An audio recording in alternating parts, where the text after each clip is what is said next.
Hey everybody, it's Friday at 1 o'clock. It's Maureen again. Um, well, the sun is shining here in the UK. I don't know where you are in the world, but I seem to have got a shadow right down the front of my face. I'm going to move back a bit.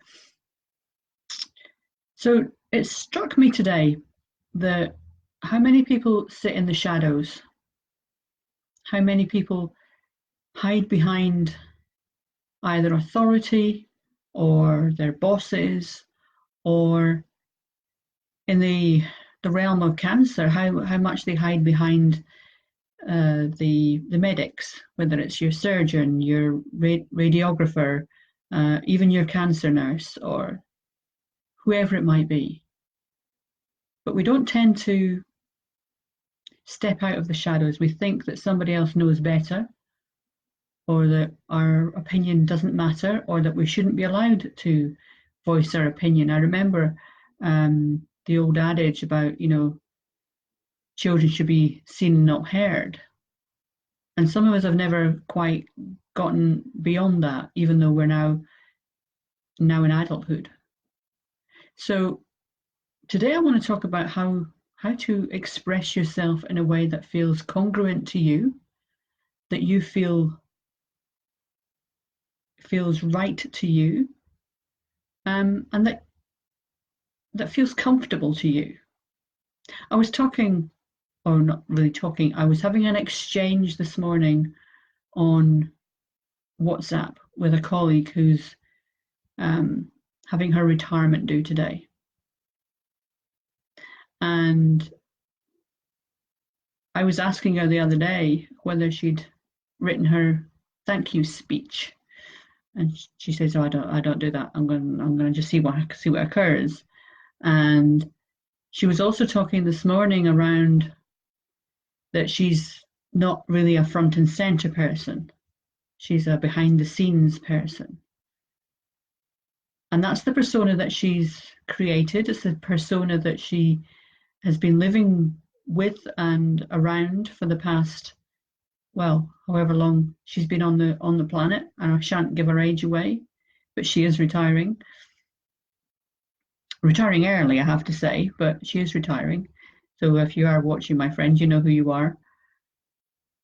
And she believes everything that she's been thinking around how she should be and how she should act and how she should show up in the world.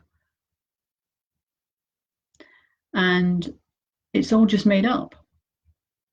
So thoughts come in and thoughts go out all day long, every day. You can't stop them. It's a part of being human. It's part of the human makeup, shall we say. So for the longest time, she's just been believing one train of thought, one type of thinking. And I can see where she's coming from, because I used to do that too. I used to be the behind the scenes person too. I recall when one of the graduate training centres got launched back in 2007 or something. And I remember saying, people were asking me to say a few words, and I said, well, I kind of sit in the background, I make it happen, and I let the professor take the plaudits, because that's my role. And actually, it's just a made-up role. I have as much right to be front and center as anybody else, just as my colleague will do later this afternoon when she gets given all her fabulous gifts, and all the nice pieces of words will be said about all the amazing things that she's done in her career throughout the past 35 years or so.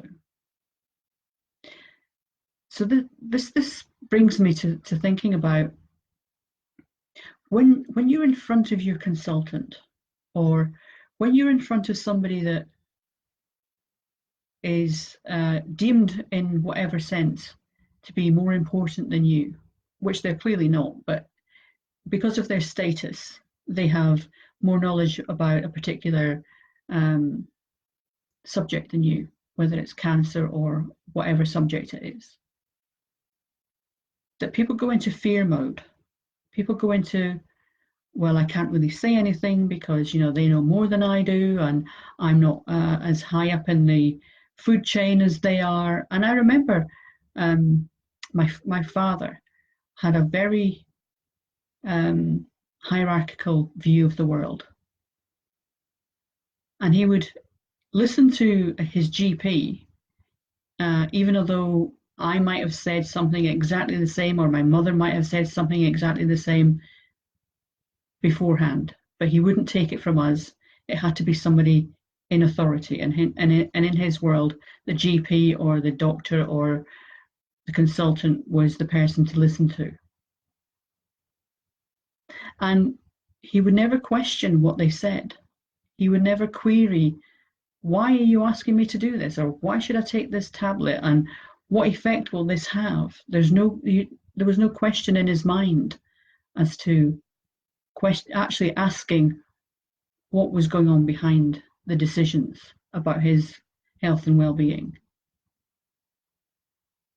I would advocate that this is your life. This is your health, moreover. And because of that, it is absolutely imperative that you ask questions if you have anything that's unclear. Because if you don't, you'll never know. And then you walk out of their office with all of these questions rumbling around your head, and you're left not knowing. And it may be another several months before you see the consultant again, if indeed you are seeing them again. Use the time that you have with these people well and wisely. They're very busy people, I don't doubt. I don't question. But it is your health, your well-being. If you don't ask, who will? If you've got a question when you go in front of a doctor or a medic of any kind, a consultant, surgeon, or whoever, ask the question. Probe behind the decision. Does it have to be done this way? Can you have it done a different way? I remember when I was asked or told that I needed to have some biopsies prior to my breast cancer surgery, and I said, well, the medical chap who I was sitting with said, oh, well, we need to book you in for a special appointment, and it needs to be done under the same equipment that you have a mammogram done under. And I'm thinking, oh, pain. And I'm thinking, isn't there another way of doing it? Can't we do it under the ultrasound as I had done it the last time? And he went, oh, that's a good idea. Yes, let's do that, and we can do that now. We don't have to book you in again. And there you go, you see. If I hadn't asked, if I hadn't questioned, if I hadn't suggested an alternative, I would have had to wait several weeks, possibly, and it would have been far more painful and more uncomfortable. Now, I'm not suggesting that you question every decision that they make, but you want to get behind what they're telling you. Want to get behind the decisions or the recommendations that they're making to you. I think it's your right. It's your health. It's your body. You have a right to ask. And if the decision is the decision and it's the only way to do something, then so be it. But if you don't ask, you'll never know.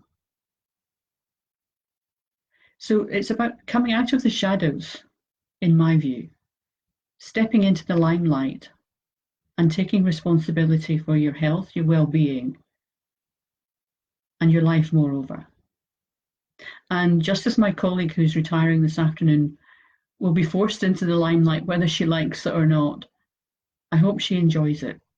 I hope she embraces the moment, because she truly deserves it. She is an amazing and wonderful human being who has contributed a huge amount to the institution that is the University of Oxford. And I hope she enjoys it. People are there to celebrate everything that she's done and all the amazing support that she's given people over the years, students and academics alike, and me as a friend and a colleague. So I hope she embraces it and she enjoys it and steps into the limelight. So wherever you are today, whatever you're doing today, Never let anybody just make a decision about your life and your well-being without your commitment and your buy-in to the process. You are entitled and you deserve to have the answers that you have, or to the questions that you have. So for me, the sun is shining. I'm going to be heading into the middle of Oxford later on, and to celebrate with my colleague. I hope you have a wonderful afternoon wherever you are and whatever you're doing. And I hope the sun is shining wherever you are too. Until next week, I wish you a fabulous weekend. Bye for now.